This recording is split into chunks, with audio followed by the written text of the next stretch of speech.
The connection. Are we live? What's good, great people? I am Ezel Moon, and I have a special guest in the building today, joining me on a frank conversation with, and that is at MissJazzi. She is a heels dancer. Not only that, but man, she is also the co-host of the After Class podcast. And I've heard her podcast.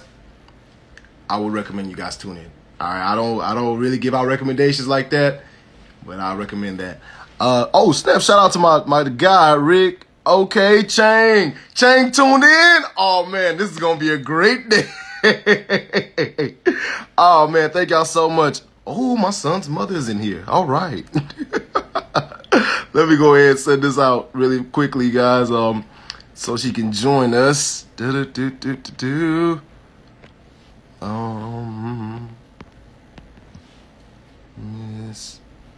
There she is. All right. So, Kristen, thank you so much for tuning in. Emily, what's happening?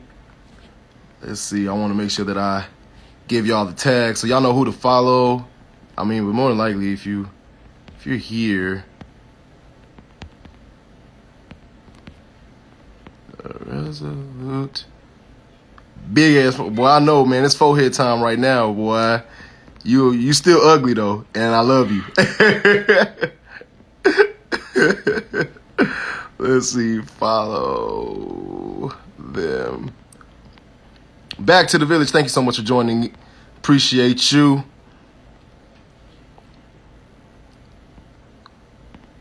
All right. Let's see. Let me make sure I send this off to her one more time. I think I did. All right, she in here? We just gonna wait real fast. Asia, thank you so much for tuning in. Nike, thank you for tuning in. Let's see.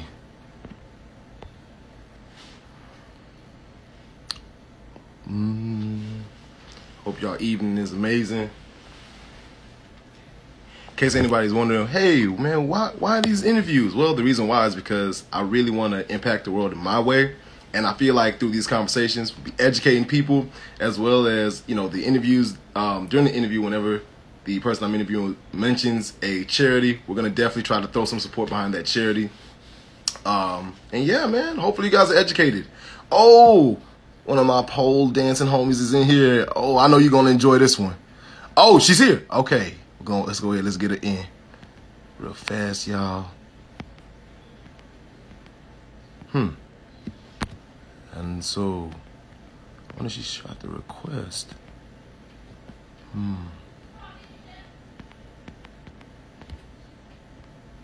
Lord, what happened? It's always right when you need something to happen. It's like, hey, look. Well, that's awkward. There we go. Boom. Thank you.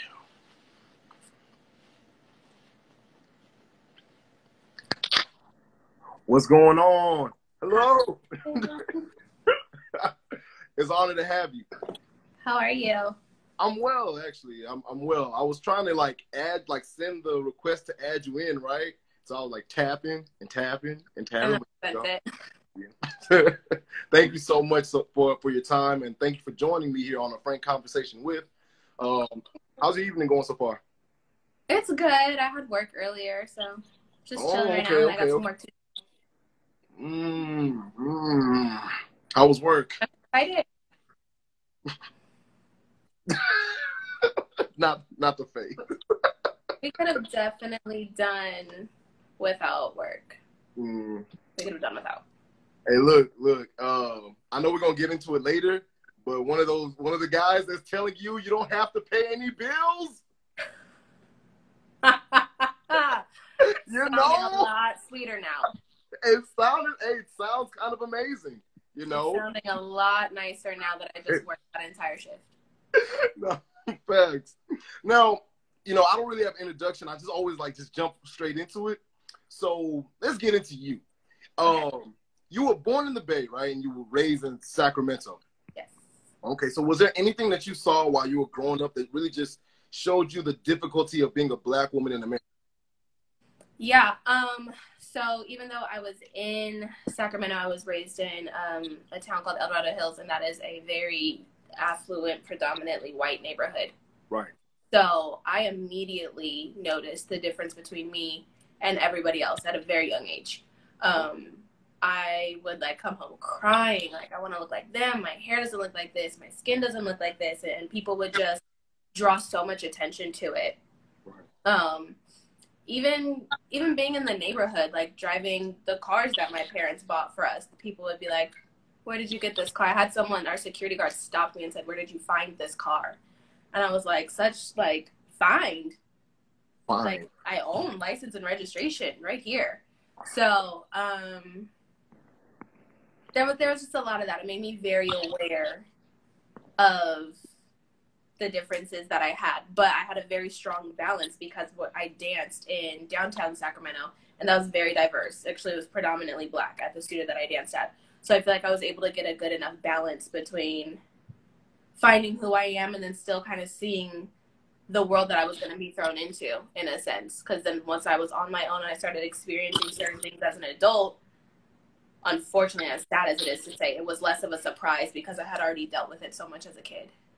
That's terrible, isn't it? You know, having to really relive those same things, and it just shows us that, you know, history hasn't changed. You know, I don't even know. That's not fair. You know, it's not fair for us as a people. Dang, but sorry, I have my juice. No, you're good. You're good. Trust. I actually ordered Sierra Mist earlier, but for some reason they gave me Mountain Dew. So yeah, that's. Look, I'm telling you, like, and then all this extra sugar just makes me break out. But anyway, it's not about me today. Okay. Oh wait, can I say bad words? Yeah, you're fine. Okay, no. I have no filter. I was actually really scared about that. I was like, shit, I have to like be like regular and professional, and that is. No, you trust me. You're fine. You're fine. I'm like I said. This is the first round one, right? And in the future, when I have a studio audience and all that good stuff, and we can. Then I gotta keep it cute. Look, then we gonna. Then I gotta keep it cute. Yeah. Right now, no filters. Be you. Okay. But now, so you started dancing at 13. No, I started dancing at 4. 4? Okay. Time professionally out. At 13. Okay, I was about to say. So professionally at 13, but you were in your living room doing Michael Jackson moves. What were you doing at 4? I was in the living room popping it, and my parents were like, "What the fuck?" Like all them channels was blocked immediately. I started doing ballet, tap, things like that. And that was my life. That was everything. That was everything I wanted to do, everything I wanted to be. Right. I knew that I was either gonna move to LA or move to New York and be in some sort of modern ballet company, and that was just gonna be my story. I just was like, I'm amazing. This is what I do. This is my comfort zone. And then, if you haven't seen my Instagram, it's not what I do now, and it was a surprise. I tore my meniscus and stopped dancing for 6 months, and ended up meeting up with an old friend, mentor. He had known me since I was 13 as I started traveling more professionally. Right. And he was slick. He was like, just come with me to the studio real quick. I just have to drop something off. And then ended up seeing a class and fell in love. And then the rest is history. I started assisting her and assisting other choreographers and making the connections that I have now. And now my life is this, touring with Moneybag. And yeah. But I mean, you know, that tour life, how did that actually impact you? You know, being able to, because at that age of, I think, at that high school age, you know, those are really formative years. How did that impact you? You know, being able to go from, you know, state to state, city to city. What was that like for you? I loved it. I feel like looking back at high school, it's kind of just my only focus was dance. Like, how quickly can I get through Monday and Friday so I can get on this plane and travel to the next city and do what I do? Like, I didn't go to parties. I rarely went to football games. I didn't have a boyfriend until I was 17. And my parents were like, do something. Like, get in trouble. Go out, live your life. I want to dance. Like, give us a reason to whoop you. Yeah, like, my dad would be like, anything. Like, you're fucking boring. Even in college, my mom was like, girl, you are the lamest 21-year-old ever. As soon as I turned 21, like, are you going out? No. I'm going to keep it cute at the house. I'm going to keep it cute where I'm at. We paid rent. I'm going to sit here. I mean, now I'm a little bit more wild. Now, after just a tad bit. But I mean, yeah, all I wanted to do was dance. I would stay at the studio till like 10:30, 11 o'clock at night. I'd get there at 4. So even 6 hours at a high school age is a long time to just 6 hours a day, Monday through Saturday. And that was just everything I wanted, everything I loved. I put the work in really hard. A lot of people did not like me for it, but I mean, it reflected in my work and the things I did. That's all I wanted. I would beg my mom, like, can I spend 3 weeks in New York over the summer? Can I go to this intensive? And I would work my ass off at the competitions and conventions I would go to because they would give you a scholarship to go to any other city you want to go to.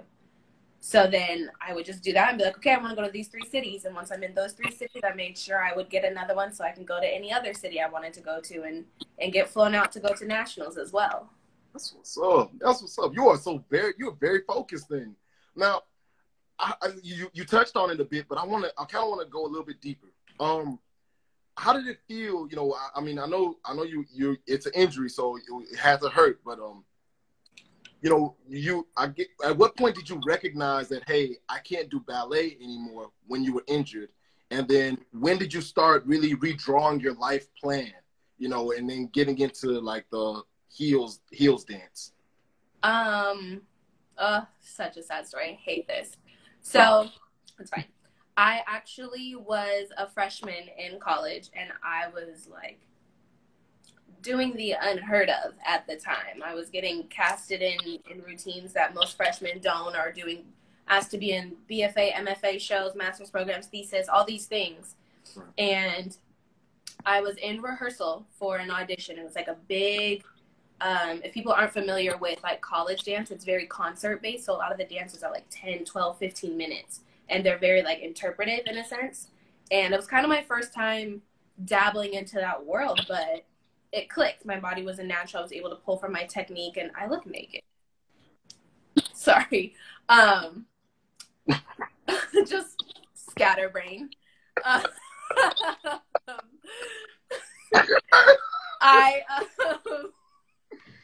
Go ahead. What is wrong with me? You're good. You're good. Just keep rocking. So I was in rehearsal for it, and we were going full out. The audition was in like 30 minutes. Right. And I was landing from a jump, and you just hear this massive pop. And I was like, no, not my knee. That didn't happen. I don't care. So I just kept dancing. There's nothing you could tell me in that moment. My adrenaline was going. And then once we finished rehearsal, like immediate, just huge black, blue, purple, whatever. Long story short, I had a working relationship with the chair of the dance department at Long Beach State for a while. Before I even got into the school, I had known him. I was asked to go to a Laker girl audition, and it was, sorry, my nose ring. You good? I'm clearly a scatterbrain today. Sorry. You the celebrity. You fine. I was asked to be a Laker girl, but I declined because I wanted to focus on school at the time. So I ended up just assisting the audition, and that's where he and I met. And so he just grabbed me, and he was like, you have like the world in front of you. I cannot in good faith let you go on this stage and continue this next semester. So he unenrolled me from all my classes and was like, do your GEs. And that was just like a slap to my face. I was like, how dare you? Like, let me thug it out. Let me do what I do. Like, what is an injury? I've never had an injury that big. Anything else, I was like, I will dance through it. I'm going to fuck what you have to say. I'm going to dance. And then I ended up falling in love with some of my communications classes because since I was 10, I've actually wanted to be a therapist. But I just have I know. I just see your wheels turning because no one would ever fucking think that someone who shakes ass for a fucking living thinks to just have this wholesome side to be a children's fucking therapist. Hey, she be throwing that ass though. But hold on. When you get in that office with your kid, she got it. She there for she there for the cheer. It is night and day, but I still have that journal from when I was 10. It's dated. It's in my dresser. Oh. But I have always, it's just been a passion of mine. So I was like, light bulbs, like dive into this, do it. So I ended up doing communication studies with emphasis on conflict resolution. I want my master's in marriage and family therapy. So that all will be taking place. Balance, exactly. Shake ass and then help people's lives. Heal people's hearts, shake some ass. Basically, and we could shake ass while we heal. So, that's kind of just, I fell in love with that and wanted to do that. And that to me was just like, oh, this is kind of the switch of what's happening. And I accepted it and I was okay with it. And I dove into it. And then 6 months later, I needed to just get away from my little toxic ass little boyfriend and went to the studio. And then I didn't realize how much I missed dance. That was the longest I had never not. You know what the fuck I'm trying to say? Yeah, I never danced. As long as I've not danced. And what degree? I clearly can't even form a sentence. It's fine. I got you. I fill in the gaps. We here. Thank you. So walking past that studio, I was like, it's disgusting, but I was hit with just sweat and funk and stank, and I was like, I want it. I want to sweat my ass off again. I want to do all these things. But then I was humbled because the industry isn't like that. Like, people out here in LA, you don't go to the studio in like sweats and a fucked up bun and just like sweat. You go for the video. You go to make connections. And I was like, fuck y'all doing? Y'all wear makeup to class? I could never.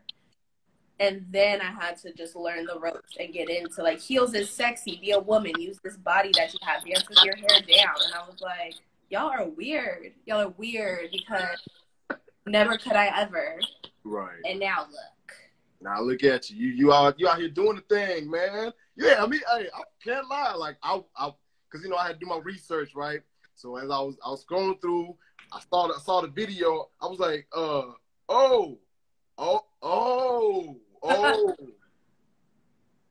Man, you know what?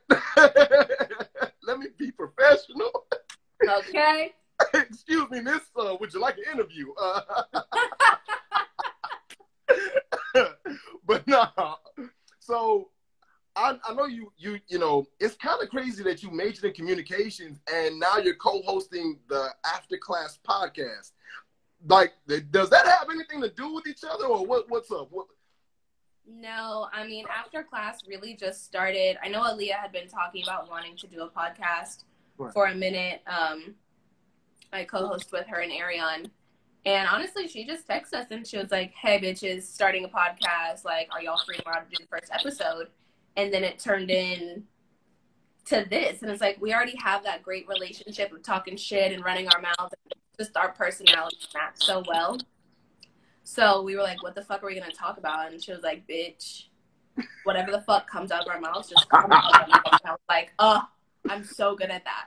I'm so good at that. Like, you want me to just talk and not have to filter and not care? Sign me up. Go for it. I can't lie. Like, y'all called each other. You know what's so crazy is that when I feel like guys and girls, whenever we like in our own groups with each other, we call each other bitches like all the time. And it's like unfiltered.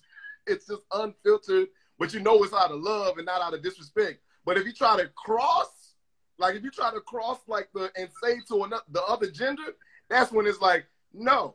I have some male friends who can call me a bitch and I feel like that word does not bother me. What? I don't know, like I just don't give that word power. Other words most definitely bother me, but that one, I feel like I've just been called a bitch in every scenario possible that I'm like, you might, like, okay. Oh, okay. I don't give a fuck. Even, I mean, I got that, Aaliyah and her fiance, they call each other bitch. Like, it's just, I don't give a fuck.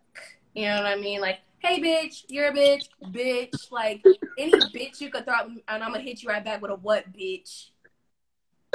Like, what's up? and we could intertwine bitch however you want to bitch this out. I don't care. However you want to do this, it can be done. Like, what? I have your attention one way or another. What would you like to address me with? So, we do say bitch. I know some people, I've seen comments like, you guys say bitch so much. Like, it's a form of endearment. Take it how you want. I didn't say it to you, bitch. I said it to my bitch. And me and my bitches is cool with it. Exactly. I feel that. Hey, look, I'm a fan of the pod, and I'm definitely tuning in. Not just because of the interview, but because I love some of the things that you were talking about on this last one, man. Hey, and you went in, you put your life out there. I'm not gonna lie, I was like, oh, this a podcast out. They podding for real. Man. I was in shock. Yeah. I think I was gonna get that vulnerable. I'm a very open person. I don't mind sharing. But then after we filmed it, I looked at her and I was like, "Bitch, my armpits are spicy. Like, do you know how many fucking subscribers this has?" Like, and I was just sitting there like, "Fuck, fuck." I just like really talked about me, and I'm funny. I'm the funny one. I'm always joking and laughing and goofing, and then it was like, wow, real life, real Jasmine. This is not MissJazzi. That was Jasmine White. Right. Man, so when do you how do you know how to turn it on and turn it off? Because I'm still trying to find the right balance too, you know what I'm saying? I would love to say I have some formula, but it's really natural for me. And I embrace feelings and emotions and deepness. I'm a huge empath. So we could be mid-joke, mid-something. The second you say something, I'm like, are you okay?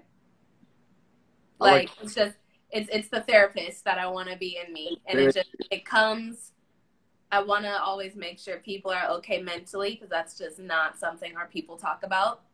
And it's always been very close to me and near and dear to my heart. Part of the reason why I even joined AKA at the time, because of our targets. But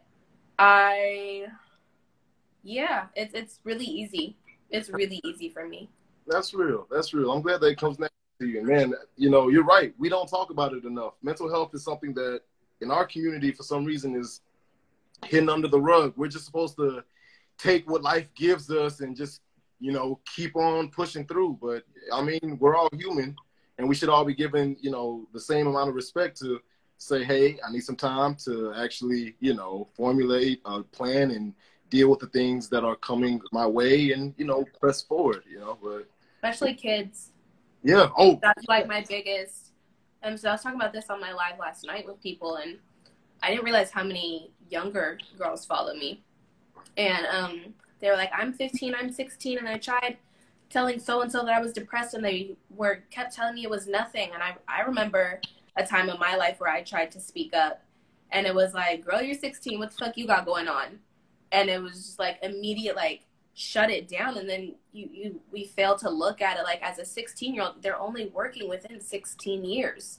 So whatever 16 years worth of knowledge that they have, it's stressing them out. It's not up to my 30, 25, however the fuck old it is that I'm talking to. Right. You got 15, 10 years on them. Of course you have stress in your life, but you can't invalidate their 10 years, their 16, 15 years worth of pain and struggle. Address it, because it's only going to build. So they're going to keep suppressing and feel like it's not shit until they just crack. So that's what the biggest reason why I want to focus on kids, because I cracked hard. I broke at a very young age, and then I didn't realize that I needed to unpack 13, 14, 15, 16, 17, and so on and so forth, all the way up until 22 when I had my huge meltdown. And I was like, why didn't you say anything? And I was like, bitch, I did. And you told me I was tripping and that I need to go take a nap. And then I took a nap, and now look, I'm fucking sad still. So. Yo, hey, somebody's going to run this interview back, and they're going to listen to all of that, and they're going to be like, yo, you know what? I need to be addressing these things. Because you're right. We cannot invalidate the experiences that people have, their perspectives, you know, whether they be from the age of 10, 9, 16.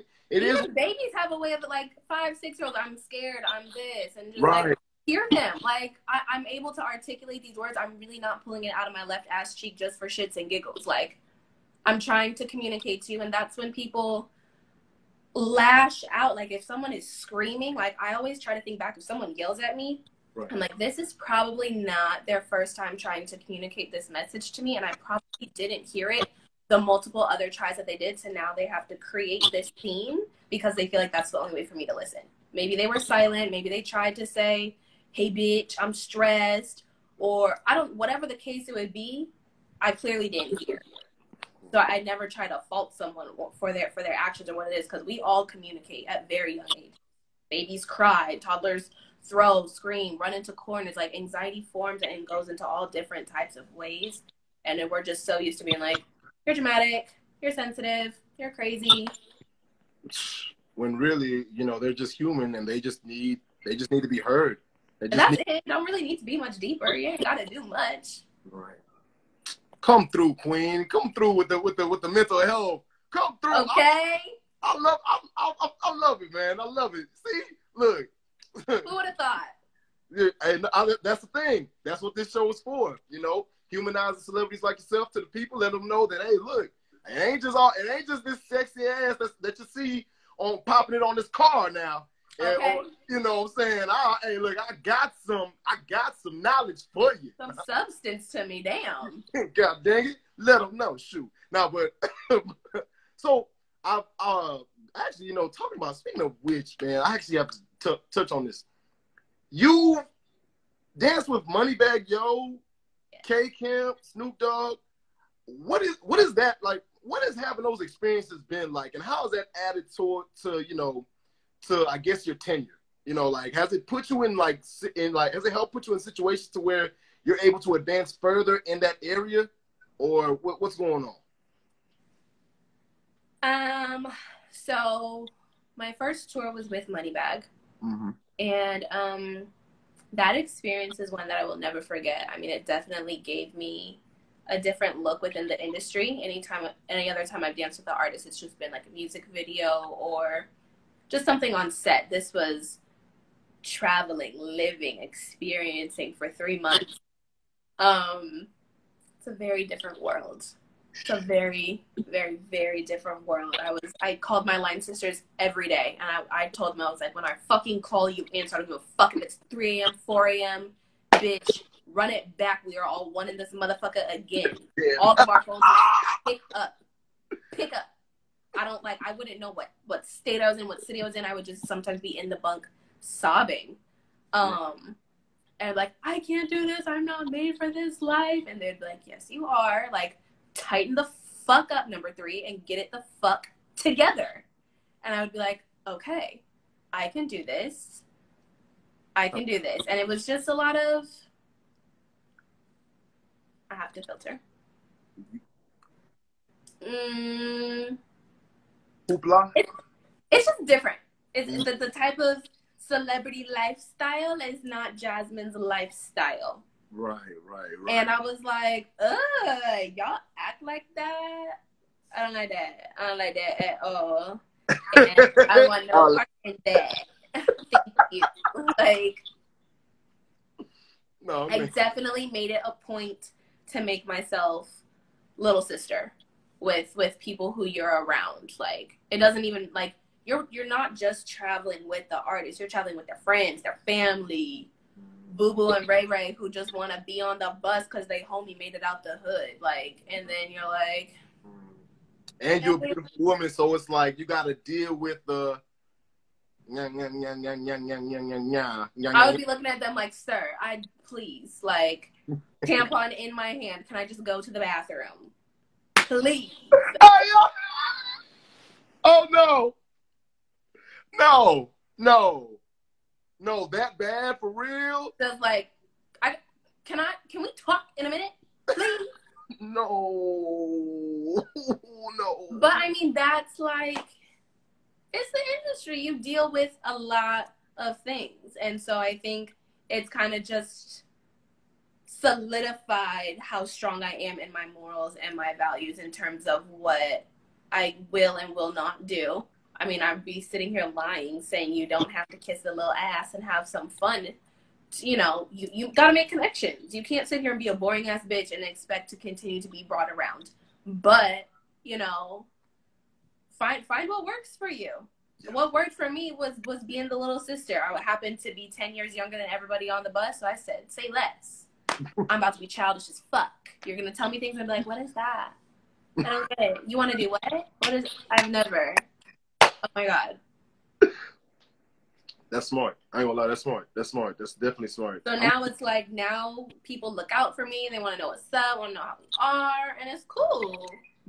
You know, like it's a cool little working relationship, and it does take time to build trust, and that comes from both ends, because you don't know who you're being brought on the road with, and they don't know who they're bringing. I could be someone who's trying to like film everything and send it in this and third. That's not very trustworthy either. So you can't necessarily fault these people for just doing what they do. People are temporary. People come in and out all the fucking time. So, I mean, in this game, it's definitely respect is earned. I don't give a like, oh, you're on the tour? Oh, okay, I'll see if you make it tomorrow for the next show. So. Okay. Thank you for you put something in my head. You're like, for real, because, you know, as I try to grow in this aspect, you know, being able to interview people and, you know, really, because that like, this is how I feel like this is my lane, and trying to help the world, but also, you know, like really just trying to like be a connector and help everyone else, like, you know, get further along in their careers. That's what's up. Thank you for the knowledge. I'm gonna definitely pass that on as well. Now, yeah. I'm gonna go ahead and let you know though. I think you mentioned that you were a Trey. Yeah, you were 2 away from being one of the best. Man, 2 away from that 5, man. You were right there, dog. You were right there. You just a couple more inches taller than you would have been. Anyway, we're gonna move on. Next podcast, we talk all about Greek life, so get ready. Oh, okay. Are you gonna bring up the mustache?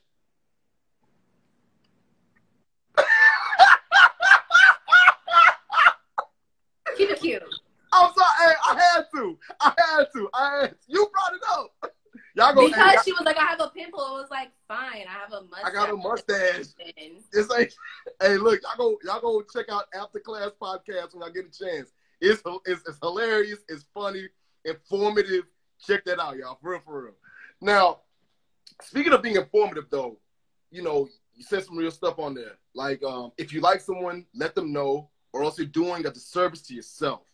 And I feel like all this is like, it ties back into communication. And you know, in 2020, it's like a really big, communication is a really big issue, you know. So besides communication, what do you feel like will help sustain a relationship in 2020 and beyond? For me personally, excuse me, I burped.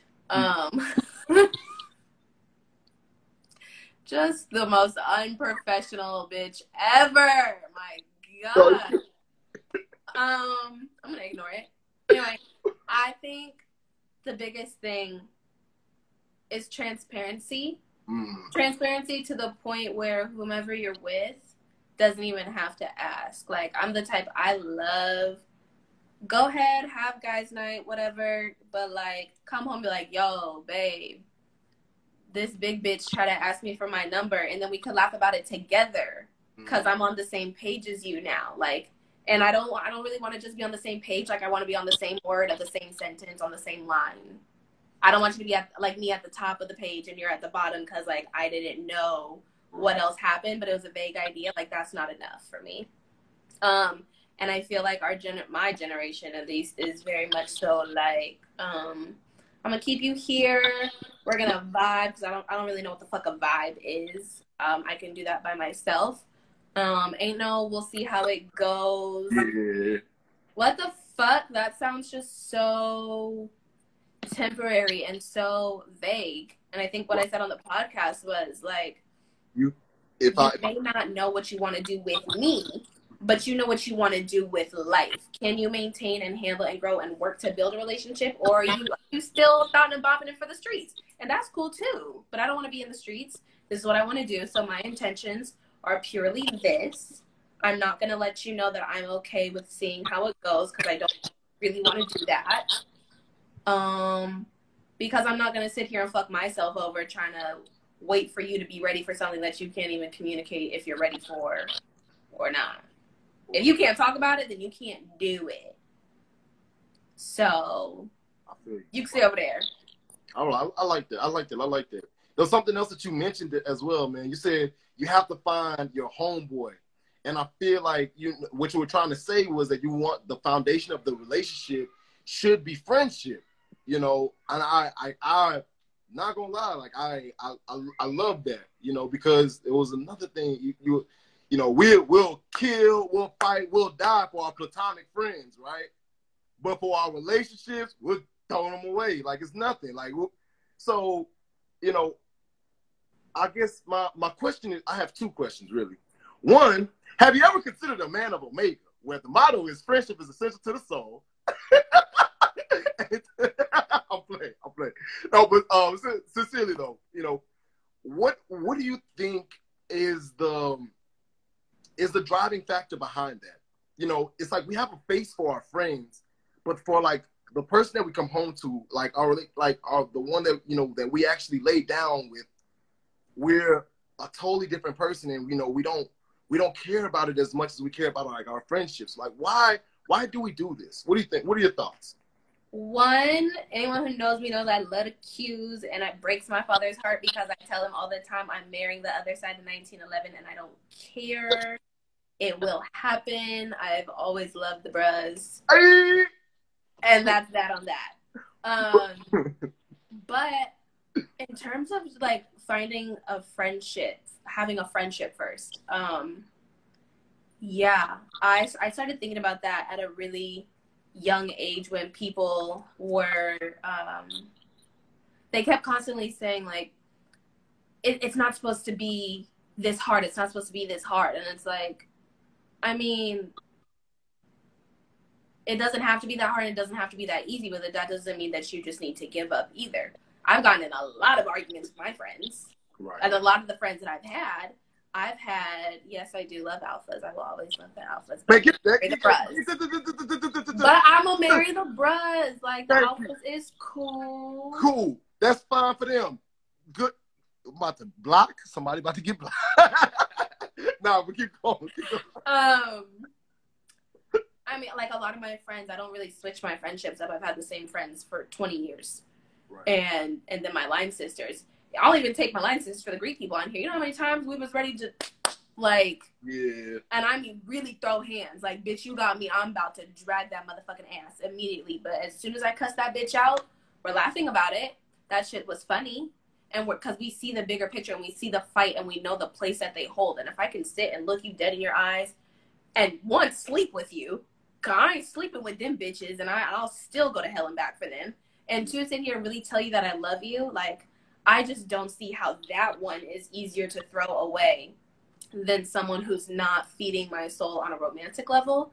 But, like, I want my relationships to be just like the ones that I have with my best friends and my line sisters. Like, I can call you crying and know that you're going to be there. I can come tell you a fucked up joke. You know the ins and outs of my sense of humor. We argue and we... Boom, I got the analogy for you. This is what I said to this one nigga, and he looked at me like I was fucking retarded, and then I was like, oh, I don't want you no more.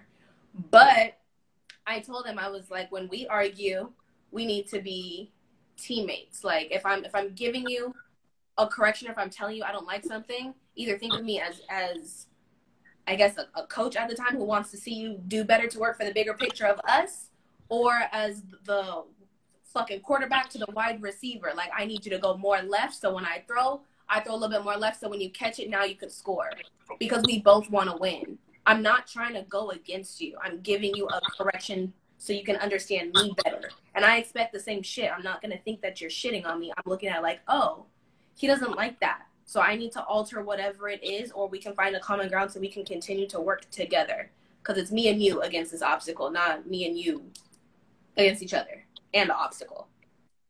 So I love it. I love it. I love it. Hey, y'all run this part back whenever you get a chance. Yeah, keep going. Oh, man. I mean, that's pretty much it for me. It's just, I really mean it when I say I want a homeboy. Because I ride for my homegirls, and even the homeboys that I do have, they could say I ride for them too. I got a homeboy who calls me in the middle of the night to talk about whatever it is, and knows that I'll be here, and to keep it a buck and keep it real and all that. And I cherish those so much, so much. When we argue, I don't have to go to sleep and worry about if we're gonna make it. I don't have to worry about any of those things because I could still argue and look at you and be like, okay, I fucking love you, like. Man, look, I love this for real. You know, like sincerely, this side of you is amazing. You know, and I love the fact that you have an outlet to put it to a platform to put it on with the podcast. And man, you know, thank you so much for bringing it here as well to this platform. Sincerely, man. Now the goal of this show is philanthropy, right? What charity or nonprofit do you want to highlight today? And why is the cause that it faces so important to you? Okay, so I was really thinking about this for a long time. And I mean, I do love charity and I love getting back to people. But ever since that podcast, my DMs and messages have just been overflowed with people's mental health. So instead of a charity, I really just wanted to encourage people to be okay with where they're at and be able to reach help in whatever means that is, even as deep as if it's suicide hotline or it just gets deep and it gets crazy. And it broke my heart to see as many people hurting and going through as much as they were going through and feeling so alone, and especially people that look like us. Yes. And wanting to just go to therapy, find Black therapists and promote those types of things to normalize the stigma in our community, because it was very painful to see all of those people say that they were just that hurt. I mean, I do have charities I'll send them your way and people who I'm affiliated with, but this to me was more important because it just runs so deep on a personal level, as well as just seeing the amount of people who felt so okay with reaching out to a stranger that they've never met because they weren't heard from the people around them. And even, I don't consider myself this big celebrity, but the chances of me seeing all of those DMs are very slim. And it was still just, I'm reaching out in hopes that I can be heard one way or another. And that to me spoke volumes, in a cry for help of people just needing that. So normalizing that and letting people know that it's okay to feel how you feel and have your emotions and feeling depressed and having anxiety, and that there are people who care and that will be there to help you through those things. But I can send some charities your way. I'll definitely post them, but that's the only thing that I could bring through that was on my heart. Most definitely. So what's gonna happen is this: whenever you send me the charities, I'll include them later on under the video. But the first thing that I'm definitely gonna include under this video is the suicide hotline, because I feel you on this mental health thing way more than I can express in words. Way more. I'm sweating thinking about it. Man, yeah. It's real. It's real because it's especially for our own. Yeah. We will walk around holding the weight of the world around our necks, and just put on this mask of, oh yeah, I'm good, yeah, I'm fine. You know what I'm saying? I'm gonna kill myself later, but I'm good, yeah, I'm fine. And that'll just be us. I don't think that that's fair to us as individuals. I feel like we should be free enough in our own skin or in our own minds to and actually have a safe space to go and express what is hurting us, and not be demonized, criticized for doing that.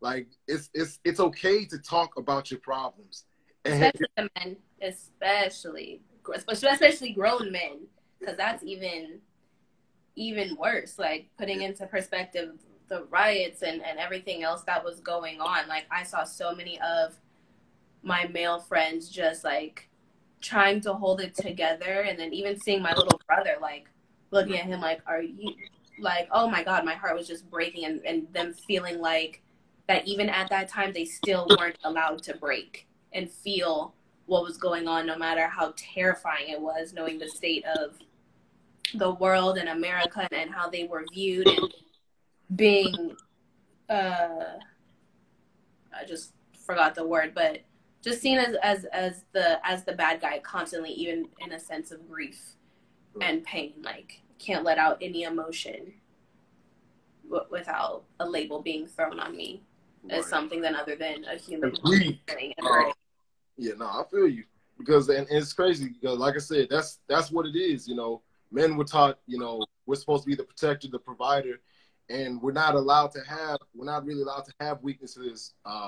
And it just recently became okay for a woman to be your weakness. You know, if that woman is your wife or you know the person that you're trying to be with for the rest of your life.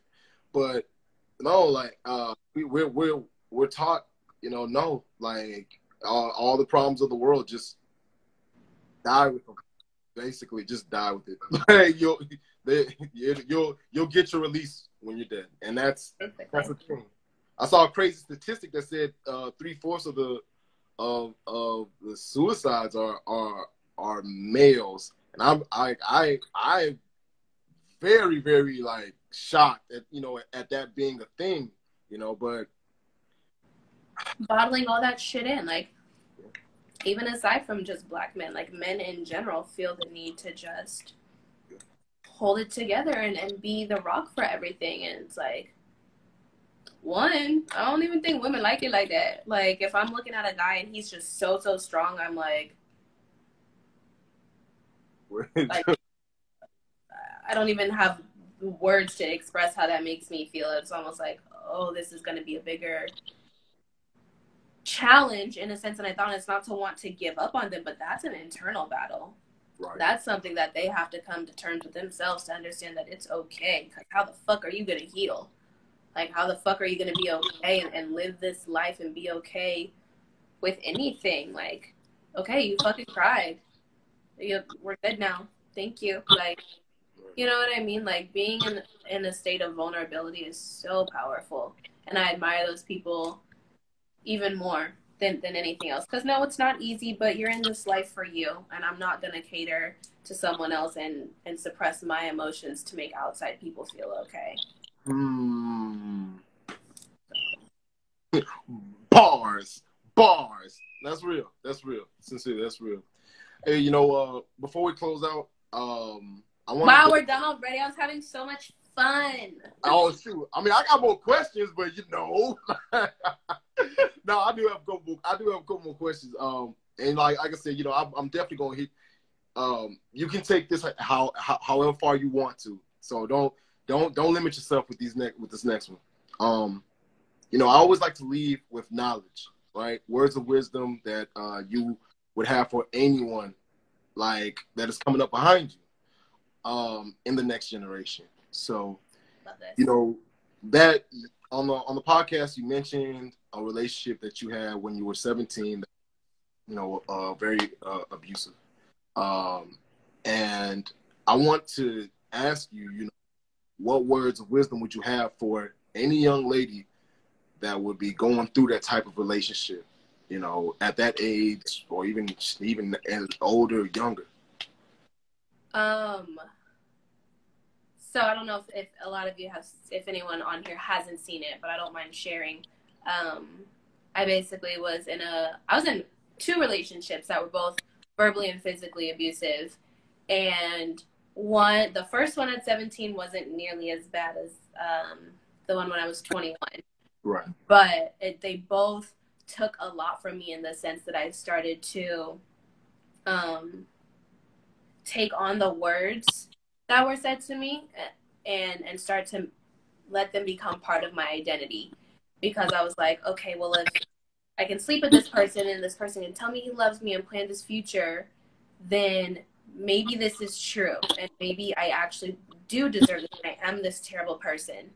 And I had one of them just tell me, you deserve to die. You're worthless. You don't need to be here. Like, no one's gonna love you, no one's gonna want to be with you. Like, I was in a bad mental state, and he was like, if you want to kill yourself, then just do it. Like, you have the green light. Like, I'm not gonna stop you. So being in those places, I also, well, now I'm able to look at those situations and be like, a lot of that had to do with them and the way that they're viewing things in life as well. Because me saying that should never trigger you to the point to be like, you're right, you are fucking worthless. You know what I mean? So as hard as it is to say, it's very much so easier said than done. Being in those situations, you have to pull strength from, I was digging deep within this coochie to figure out where the fuck I was gonna find the strength to get out of this. I don't care if I was sobbing tears. I would force myself to look in the mirror and be like, you're beautiful. You deserve this life. You deserve the things that are coming for you. And any affirmation that I felt like I needed, I forced myself to say it until I believed it. Because it's not easy to sit and deal with just punch after punch after punch. That's not even just physically. Like, yeah. Emotionally, I feel like that's the one that got me worse than the physical abuse. I'm pretty tough. Not that makes it okay. Right. But, you know, the words definitely, yeah, not coochie. You know, I had to just not be serious. But I mean, that I said that because I had to dig deep into my womanhood and be the strong woman that I am and look to the other women, because I was like, this man has issues and they have nothing to do with me. They have nothing to do with me whatsoever, and I can no longer cater to that. And I would say to any girl or woman who's dealing with it, understand that, I said this yesterday and I love it. I want to write it somewhere. Understand that you get a lot of do-overs in life, but you don't get to do life over. So no matter how many times you're looking at it, thinking that it's going to get better, sometimes you don't need to be able to do that part over, but don't ever look back on life and think, oh, the next time I got it, the next time I'll know better. Because you need to be able to put your foot down now. Do it now. You know at the end of the day what you need to do. Again, easier said than done. I was really young the first time in it. I didn't even realize how much it affected me until I was in a situation like that again. And then afterwards, when I was just talking to my line sisters, I didn't tell them anything that was going on at the time. They were like, what the fuck is on your arm? What the fuck is this? And I would just be like, oh, kinky shit. You know, I don't know. Until finally I opened up and they were just in tears. And I was just so unfazed by it. And they're like, okay, now we're scared that you're not crying. And they're like, you should not be this used to it. You should not have internalized it and let it become a part of you this much. So cut it when you can. Cut it while you can, and don't let that become you. Don't take on those identities. Don't take on those traits. Know your worth. Know you're so much better than that. And it sounds so cliche, but that's really the truth. Like, there's no hidden secret to it besides understanding your worth and understanding what you're capable of.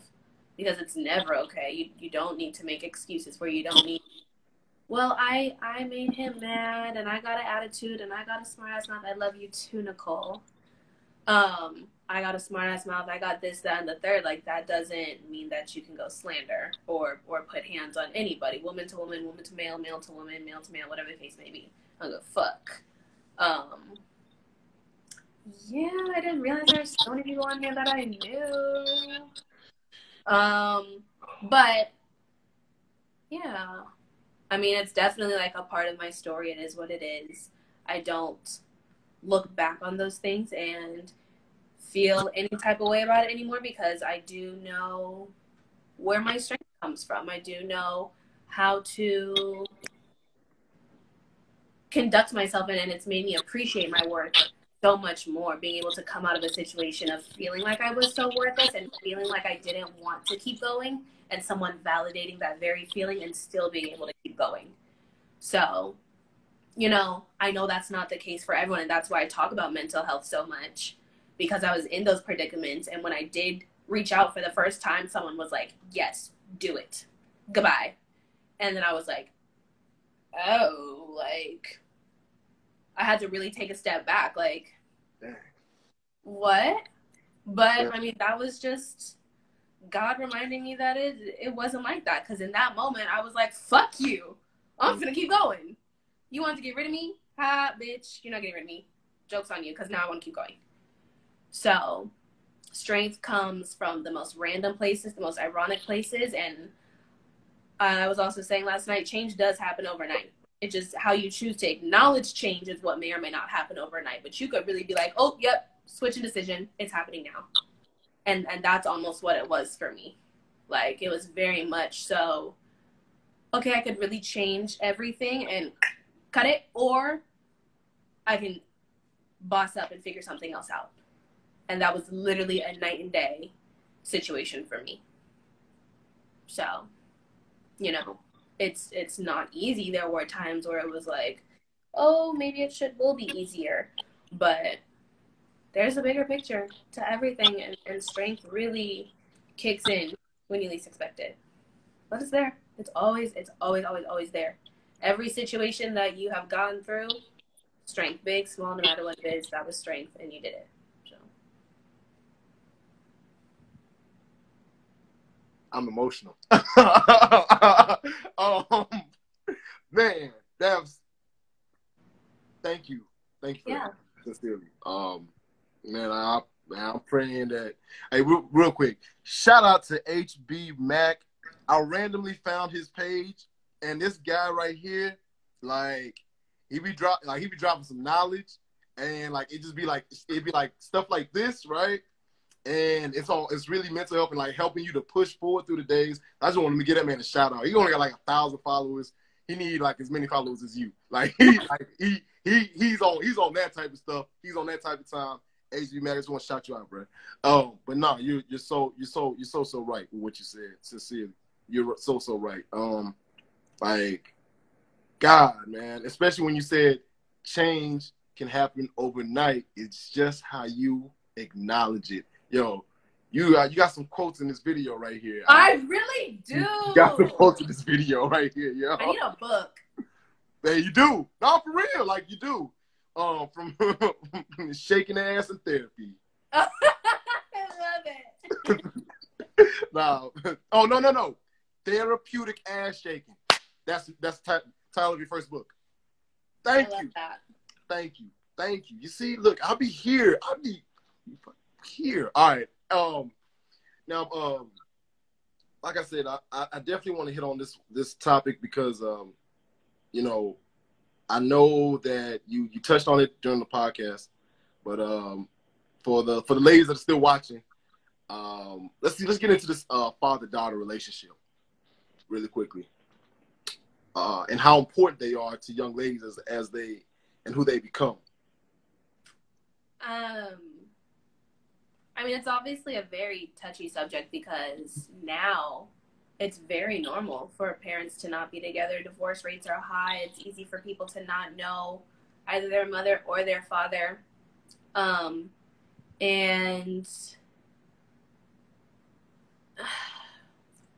I guess in a sense, I feel like it is important to have parents in your life because you do grow and learn, but in either situation of someone being present or being absent, it's still a place to learn and understand what you do or do not want. Just because someone has been together and has been married doesn't mean they have a great relationship and they're moving in a place of ideal, like, you know what the fuck I'm trying to say, a good example, or automatically assuming someone who's not married is a bad example of what it needs to be. I think the bigger picture of having relationships with your parents or lack thereof is how you grow from it and not just being okay with that one idea that you do have. Like, I'm never going to be a single mother. I'm never going to be a deadbeat dad. Like, you don't know your life. You don't know what's going to come your way. But that doesn't defeat you or define you either. You can still be a daughter who didn't have a father and have a loving, successful, and caring relationship if you choose to actively participate in your growth and your knowledge and your healing. Yes. And you could be a person who has fucked up relationships, who has a father in their life. My parents are married for 30 years and I haven't had good relationships. And a lot of that played a part with my dad. And you learn from your parents. You absorb how they interact with their spouse or entanglements or whoever they're bringing in and out, and you start to absorb that. And for me, why communication is so big to me is because I grew up in a house where my parents communicated very differently. I'm not going to say they communicated poorly, but the way that they needed to be heard, they hadn't quite figured out yet. And that also speaks volumes for someone to have been married for 30 years. Obviously, having kids changes things. I'm not going to speak on some shit I don't fucking know. Right. But,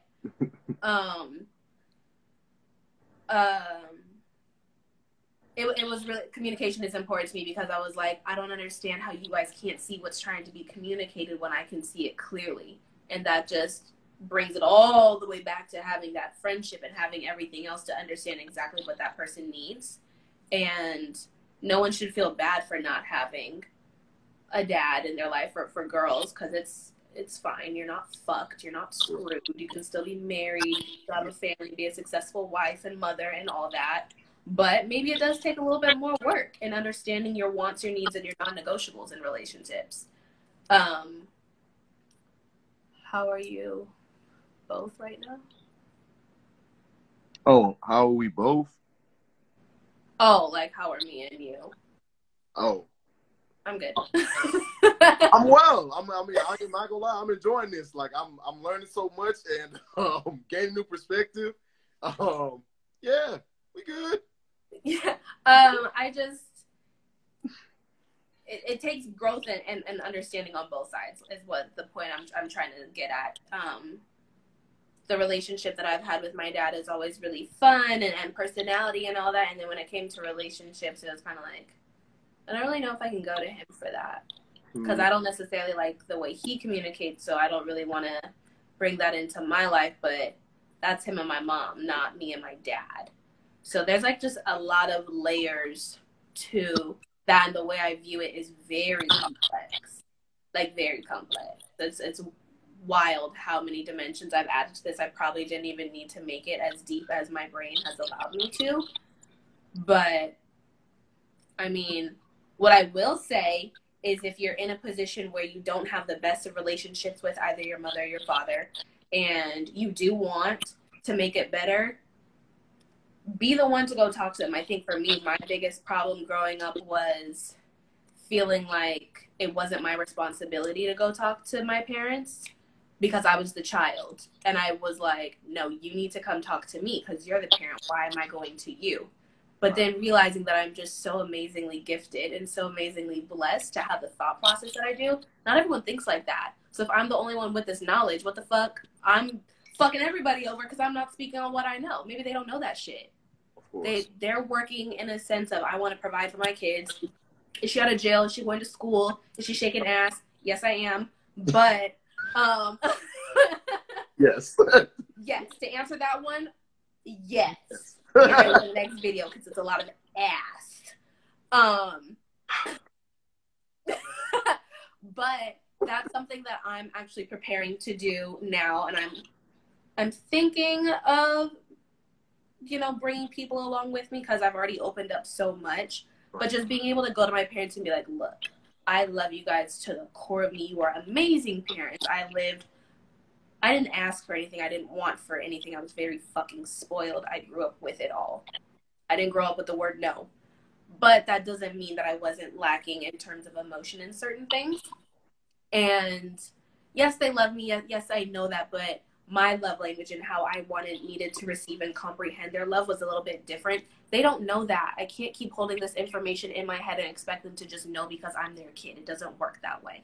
Right. And they were doing the best that they could, and they're there. So now I need to meet them where they were at because it's not like they did a bad job.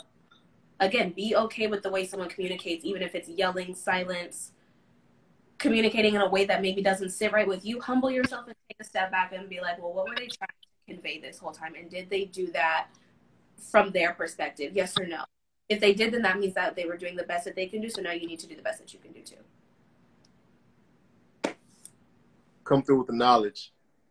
Thank you so much for your time. Thank you so much for your energy. Yo, we I can't wait for the round 2 because I'm telling you, like, I love this right here. Yo. Like, I really do. Like, you make me feel like what I'm doing is what I'm supposed to be doing for the rest of my life, because this right here, this was amazing. This was amazing. Thank you so much. Sincerely, I appreciate you. Of course. I love this. This made me happy. I have to plug myself shamelessly. Do it. All of it. I have to. All of it. I am starting a YouTube. It's going to be talks like this every now and then because a bitch can't keep being this deep. I did this 2 days in a row and I'm drained. I need a shot of tequila or something. Or some oil. I would love if you will plan a trip. I don't drink, but I still make omega oil. I got you. Okay. I got you. Okay. So, I mean, vlogs, day-to-day shit. So I will be posting about this YouTube as soon as I get everything solidified, but it will be under my Instagram name, MissJazzi. Okay. And, yeah. Get ready for the real Ghett0 Productionz because it's about to be some shit. Hey, yo. Yeah. Hey, yo. Hey, hey, if it's okay with you, I'm going to make a special guest appearance on some, hey, what up, y'all? Yes, you 1000% can. The tables will be turned and you're going to be in my hot seat. Okay. I'll try it. I'll try it. I have words. I have words. I can talk. I can speak. That's what's up. Yes, it'll be so much fun. Most definitely. Hey, look, so I want you to know before you go, we're speaking your success into existence. We're speaking your podcast. We're speaking your YouTube channel success into existence. Whatever you do in dance, we're speaking that success into existence. Whenever you decide to do some therapy, if you choose to, hey, like you say, hey, I want to do some therapy now, we're speaking that success into existence. Everything that is you, that you put your hands on, it will come to fruition. I believe in you. I know you're going to do amazing. I just want you to know that before you go. Thank you so much. I appreciate you having me. Hey, not a problem. Hey, you have a blessed, amazing evening now. You too. Bye. Bye.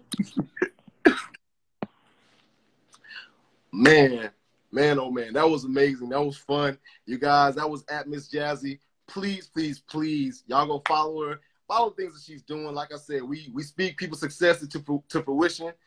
Yeah, man. I hope y'all have a blessed, amazing evening. If you don't know who I am, definitely follow me at theresoluteking, youtube.com/C/the EMC. I am there as well. Thanks again for tuning in. Love y'all. Peace.